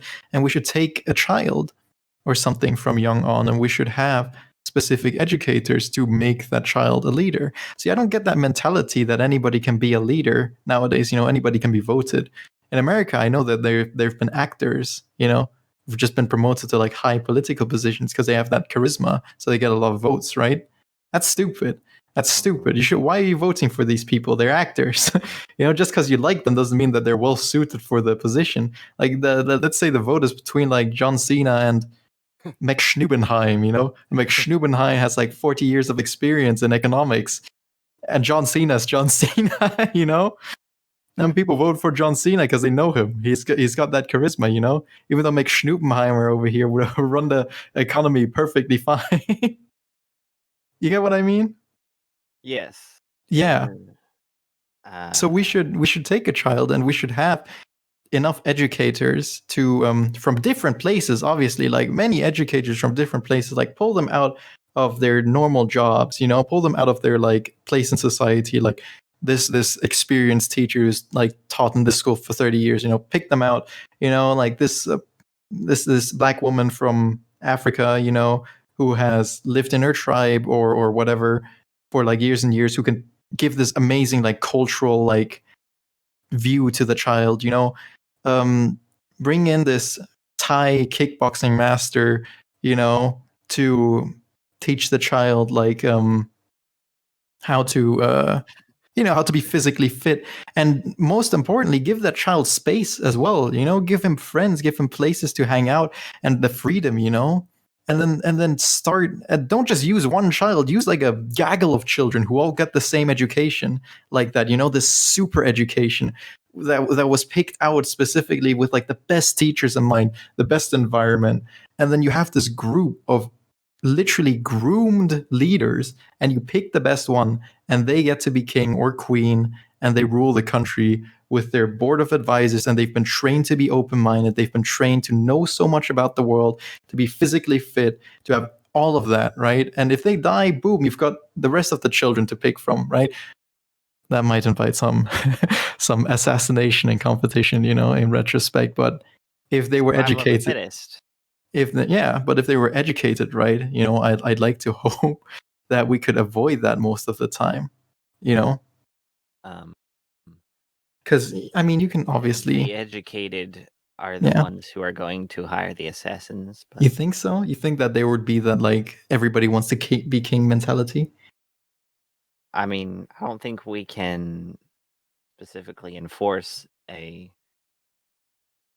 you know, one Yeah. day one of you will be king and you will all will be fine with it because human Well, ambition. I think the issue here is that we kind of present king as this glamorous thing, right? But in reality, you're kind of giving over leadership to like this, you know, this person you're training for. I mean, if you present it more as like a responsibility, would you still have that issue? You know, it's like it's not all riches. It's not like you're having big feasts every day, like how we imagine kings now. You know, it's like, okay, you're a modern day monarch. How do we deal with this economic crisis? You know, this So country is, you know, trying to do this trade thing. How are you going to deal with that? It's not the like, hey, you're king now. Should I invite the 50 women for the orgy now, or do you want it later this afternoon? You know? slight tangent. There Yeah. was two characters in the Stormlight archive who Yeah. deal specifically with that, with dealing with the extreme pressures of rule. Mm. Dalinar, Colin, and Taravangian. Yeah. Like Taravangian is one of those haunted characters who, oh, I guess this might be spoilers, but no. He's just like, I will do whatever I have to, and I will hate it. Mm. I will hate myself for what I have to do, but it has to be done for the good of the kingdom. Yeah. And like, I'm going to fall apart doing it, but I will do it because it's for the good of the race, Yeah. for the good of the people. But yeah, it's crazy. Yeah. I mean, I don't know, right? If we want to talk about political systems and monarchies, which I think would be great, you know, I don't think like the way we have presidents now works, because we're voting for really stupid people, and I don't even have to name any examples because we all know the examples, right? Pick a I person, mean, yeah, pretty much. yeah, it doesn't work, you know, and their political tensions are high with China right now as well. And we've this like communism, you know, and what's it, fascism, they both don't work, you know, they're both opposite ends along the spectrum, and they both don't work, and we kind of just gravitate towards the extremes, you know. Like in China, they had like democratic parties dragged out of the damn hall so they could vote for like pro-communist parties, you know. And in America, we've got so much freedom, we've got this guy in charge now. And in Turkey, they literally made Erdogan a dictator by law. Like, what's going on here? Yeah. I So don't know. basically, you're saying go Yeah. read the Republic. Hmm? You're basically saying go read the Republic. Is that? Okay, wait. Did you come up with that on your own? Huh? Impy? The whole teach people things? Yeah, I just thought of that by myself. Man, we've got a modern Plato on our hands. I feel I like mean, you had to have been influenced somehow, because that is the exact premise put out by Plato in his book The Republic. I've never read the Republic before. Oh. It just, yeah. I mean, it just makes sense. I've watched enough history videos and read enough on history to know that if you want a good leader, you have to make them. I really don't understand where this mentality is coming from that anybody can be a leader. They can't. They really can't. You can't just vote for stupid people who convince you with nice words and then expect them to run a country. I mean, if you do, then you're as stupid as them. What are you doing? You can't just not everybody can be a leader. You have to make leaders. You have to. Every fantasy story, every history book has shown that if you just let anybody be the leader, you get stupid results. I mean, look at all the wars we had back in the day because of this whole mentality that, boom, the king is dead. Now let's make the 4-year-old son the leader, What? We've had actors as presidents. We've had just the most uneducated people. Like, if I had any semblance of like reading into politics, and then looking up specific people, I bet I could name infinite amounts of people who were just completely unqualified for their position, but they were just voted anyways. You can't. You have to make leaders. And if we have to make leaders anyways, we should get children who are uninfluenced by the poison of the goddamn world we have nowadays, the best teachers from all around the world, so we can have a nice overlap, and avoid like one teacher corrupting the child, if we have a big mix from all over the world, and then groom them to be mentally healthy, physically fit, and then teach them that being a leader is not some joyride, it's a responsibility. And then have them sit up there and then not only give them the resources to lead, but also like advisors, people who know stuff. I mean, those kids who didn't become king, they can still chill. They're super smart, Let them hang around and advise the king as well, In addition to the people who were voted by the state. Well, then again, maybe we should just leave those kids up to be also voted or not. It'd be kind of weird if you created that like super council, and then the people have no input on it. I'm gonna take that back. Just leave those kids up to vote. I mean, if they are good enough, they'll be voted anyways. You know what I mean? Okay. So But yeah, question. Yeah. So, like I mentioned, this is the exact premise put out by Plato in his Republic. Impy, I haven't told you this yet, but I am Plato. Man, I've come back. That explains so much. I'm back, baby. As I used to say, fuck bitches, get money. That was a little crass for drawn to us, so I'm gonna have to kick you now. Oh no. So this has been a thing. It's been studied. His book, The Republic, has been studied by every educated person since it was made. Basically, why do you think it's not the form of government? I mean, it's been known in circles for 3,000 years. Because how are you going to convince everybody? I think that's the main issue. And it would take so much time as well. I'm talking about educating children, from the ground up. That'll take at least 20 years?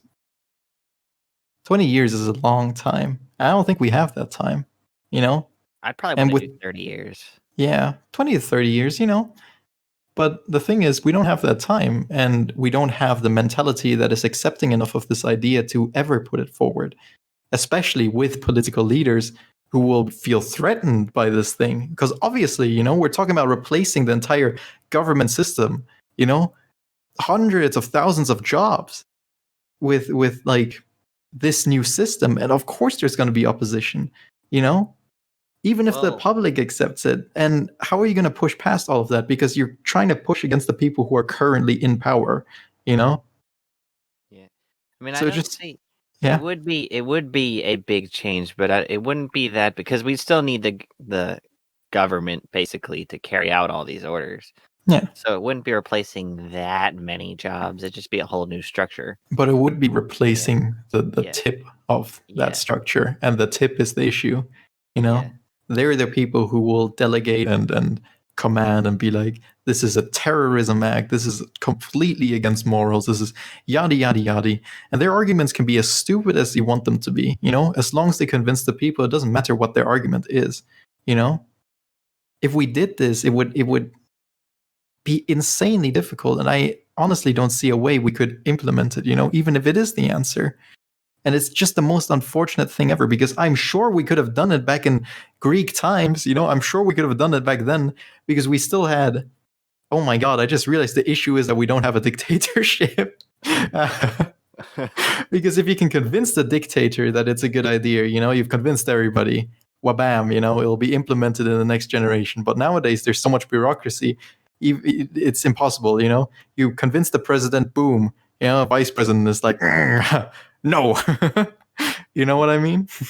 The president gets impeached. Boom. The whole idea is scrapped, and you got to start all over again. This idea is un-American. We I should mean, not have people who are smart in government. Why'd you mention it? Do you know the argument against this form of governing? Do you know what's wrong with it specifically? I do believe the rebuttal against, educating children is that, well, obviously, one, you're taking children against their free will and telling them, learn this, learn this, learn this. And another one was that, well, it's going to make them the elites and everyone else not the elites. So that's just classism. But I don't think there was any problem with it actually being carried out. It would turn into a bad thing. It's just this could turn out as elites versus lower class. It could. Well, the thing is, curious idea, right? I don't know how I just thought of this, right? I just thought of all of this crap, but what if you just picked out every child, and then you make it grueling, because it is difficult, because it's supposed to be difficult, Not every child will want that, and the people who don't want that, let them opt out. Let them say, I don't want to be the leader, I don't want this, and they leave. And then, you'll whittle it down, and over time you'll get less and less. And then eventually you're left with that group, of sure, the elites, but you didn't prefer anybody, You didn't say, hey, we're going to pick out you kids from the richest families, to go into this training program, or hey, we're going to pick out you specifically, No, you built it up over time, and the people who didn't want to, they didn't go, So they can't really complain about it, can they? I mean, they can't just stand there and say it's unfair, because nobody told them to quit, or nobody except themselves said, hey, you know what, time to leave, because it's just too grueling, too much pressure, I mean, I think, honestly, if you gave everybody the choice to be a leader, I don't think as many people would say, hey, I want to be leader, as one might think, It is only those super charismatic individuals, like actors, and even from them, I don't think everybody would say, hey, I want to lead, right? It's just the unfortunate situation is that you have the overlap between people who are egomaniacs and charismatic, and then they are able to rise to this position of power, I don't know. What do you think, Impy? What I see from that is, by law of nature, the egomaniacal and the sociopathic people will always rise to the top. Yeah. That's Other true. than that I don't think with taking all children, that the logistics of that would be impossible. Yeah. And there are many things wrong with it, but we don't have all day. Yeah, sure. We could refine it. We could have specific tests, in every school, and then they get picked out, etc., shipped off to the next school, yada yada. Yeah, anything to do with schooling and education automatically favors the rich over the poor. So that's Do you believe something so? there. Yes. Well, I mean, I assume that's in a world where the education system is still as it is now, which is shit. It's just garbage, I mean, if we had a world where we had, I guess the issue is the education at the bottom line. We got to fix the education before we can have our group of super children. Agreed. We could go over that all day, but let's do this other question. It's because it's slightly linked. Emotion versus logic. Oh boy. Which one is more crucial to humanity evolving? To humanity growing and progressing as a race? Well, I mean, just from the get-go, right? Neither. You can't choose one. If you choose one, you're screwed either way. If you're just purely emotional, you'll never get anything done. If you're purely logical, you'll end up destroying yourself, right? So there always has to be a balance. But if I had to choose a preference, a leaning on more so one thing than the other, I'd choose emotional.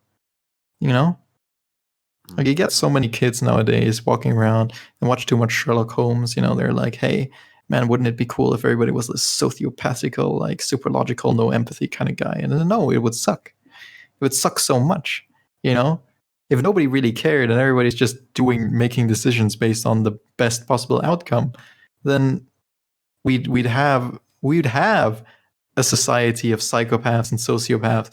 And the reason those things are diagnosed as mental illnesses is because they are not good. You get what I mean? I would tend towards emotion as well. But also, side note, mentioning Stormlight Archive again, I just realized oh boy, that this is one plot line between two gods.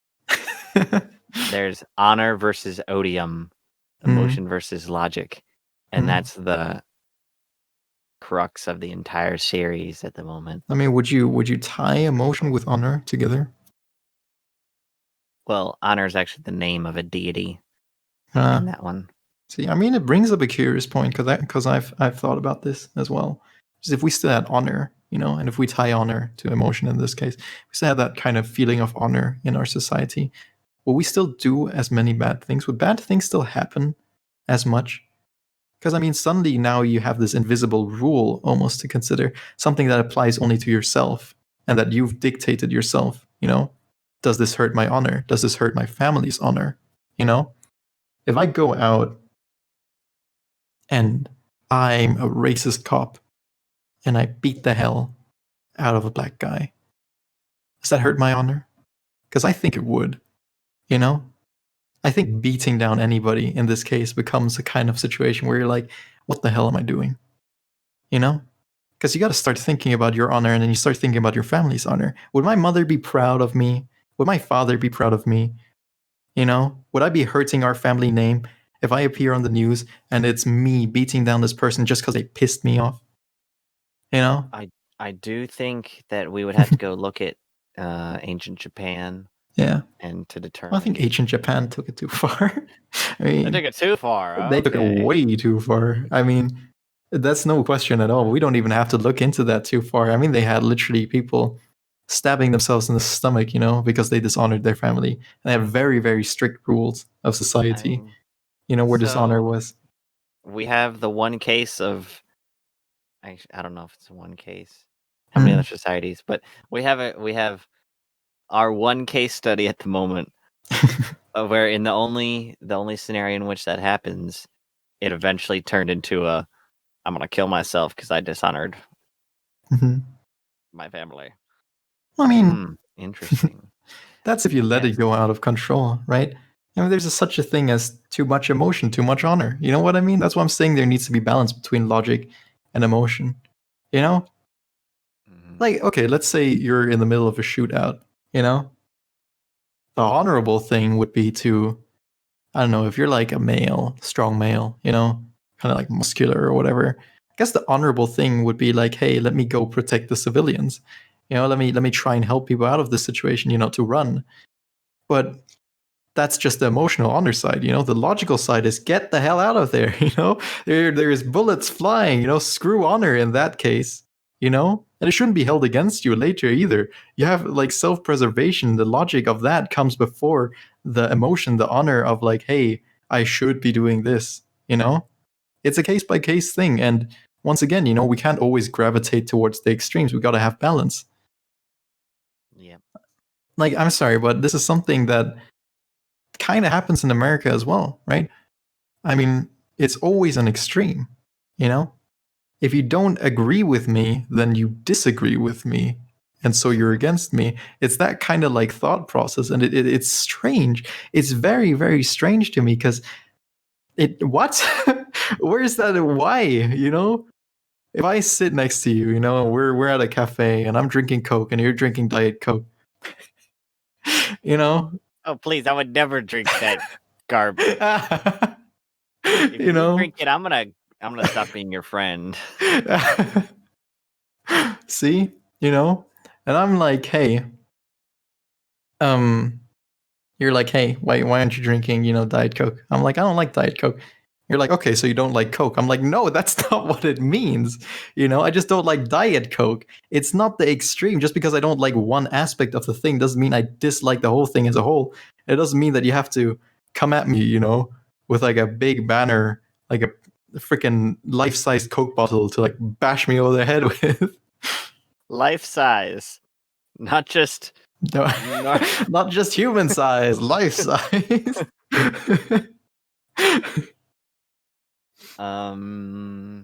Yeah, I think that's kind of right because emotion sparks change, and logic is how it should. The Be logistics, implemented. Yeah. how it should be implemented, and again, change is Hmm. pretty much how something evolves, Yeah, how it progresses. exactly. I So, think, whereas logic would be concerned with efficiency, yeah, emotion would be concerned with progress. perfecto. I mean, I agree with that. And I don't know. Do you think it's a good time to end this off? We've been at this for a while. Oh, it has been quite a while. Yeah. Oh wait, water or soda? I like soda because I have a sweet tooth, but I know that water is better. Ah. So for me, Yeah. if someone had a water bottle and a soda, root beer especially. Oh, root beer's so good. I agree. If someone Oh my had god. water or soda and was going to hand one to me, Uh-huh. I'd take soda I most probably of the would. time. Yeah. But in all other cases, like in what I drink, it's water. Oh, really? Obviously, I mean, because a couple times at work, it's been hot out, so Hmm. I have to drink something. Yeah, of course. A couple times I've brought like tea instead of water, and by the end of the Hmm. day, I'm just disgusted. I just cannot stand the taste of anything flavored anymore. Well, Impy, do you know tea dehydrates you? Yeah, that was the thing I learned. Yeah.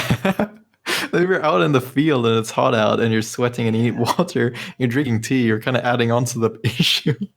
yeah, yeah. That was a bad idea. So like water is my main hoe, and Oh, soda yeah. is my side hoe. Oh, please. I mean, what I like is cold water. Issue is the water here doesn't get cold enough, so you grab a soda from the fridge because that's where the fridge is. Water comes from the tap, not as cold. You know, that's tasty. Yeah, yeah, I agree. So I used to prefer cold water and I used to like not be able to stand lukewarm water or Mm, room temperature water. mm. But then I grew up. Oh no.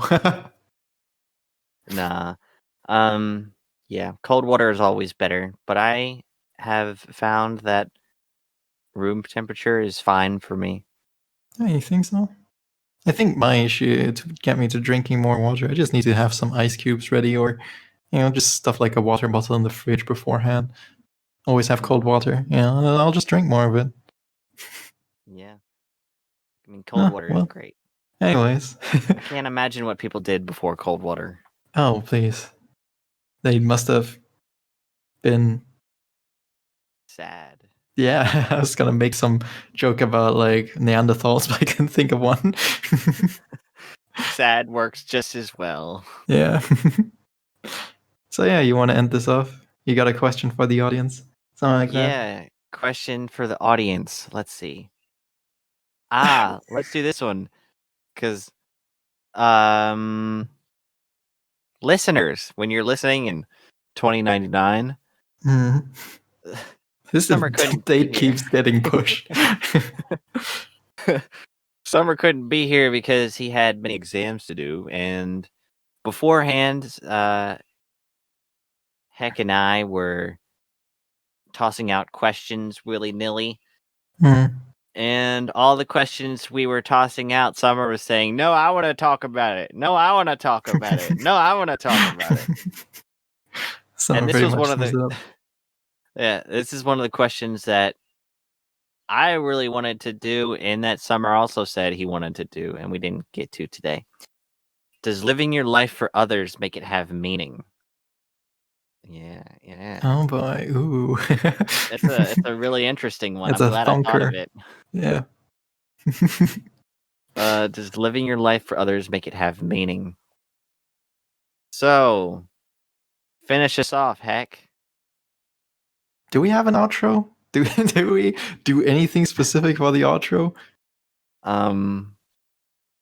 Summer says something every time, and then you go, bye. Oh yeah, I just go bye. All right. He says, like, have a great day, or something like that. Oh yeah, he said he kind of extends one of the words. He's always like, "Have a good night" or something like that, right? And have a great day. Bye.